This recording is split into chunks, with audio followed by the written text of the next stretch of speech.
Anniversary of the Iraq invasion. We'll have a live report from downtown Colorado Springs. And I'm Marshall Zellinger. For some, it was the second day in a row of protesting. As we first told you yesterday, 7 people were arrested at the St. Patrick's Day parade after an unexpected war protest. Those who were handcuffed at Acacia Park for a planned protest today because Tuesday marks the 4-year anniversary of the Iraq invasion.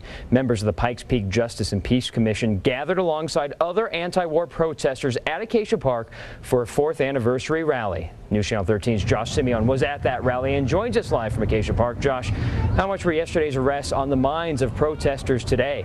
Well, Marshall, organizers admit that it is difficult to forget about those arrests that took place Saturday, but many of the more than 300 protesters here at the park, in fact, some of them still here on that stage, are hoping that at least something positive can come out of it. Now, today's protest was a peaceful one as protesters and members of the Justice and Peace Commission voiced their dislike for the Iraq War. Protesters say yesterday's demonstration is a great example of how ordinary people can force change. In fact, one man that was arrested considers it a privilege. The 7 members arrested in the St. Patrick's Day parade all in attendance today, many of them wearing the same peace sign shirts they were arrested in. Organizers say yesterday's arrests aren't helping anyone, but they are hoping it does open some eyes.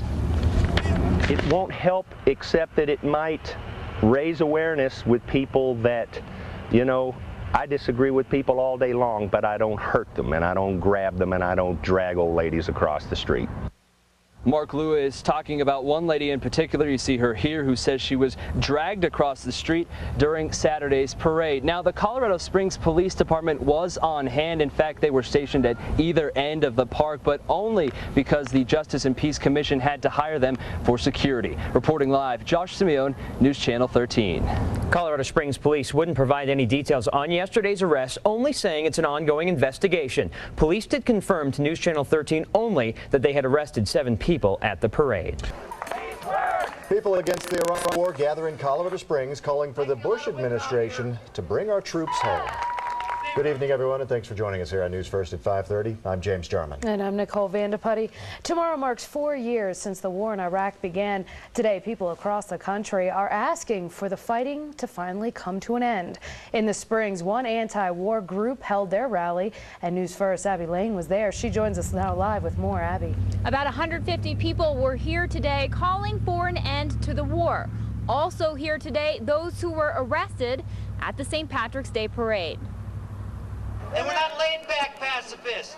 We're militant in-your-face pacifists. From rally cries to scenes that might remind you of the 60s, they're what you see and hear at this anti-war rally in Acacia Park. We want the voice out there. Eric Verlo is the head of the group that organized today's event, the same group at yesterday's St. Patrick's Day parade. Verlo and 6 other protesters were arrested for defying police.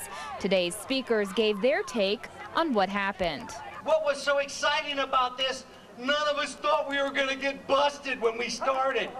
Police were nearby today but stayed at a distance. Today's rally ended up more peaceful.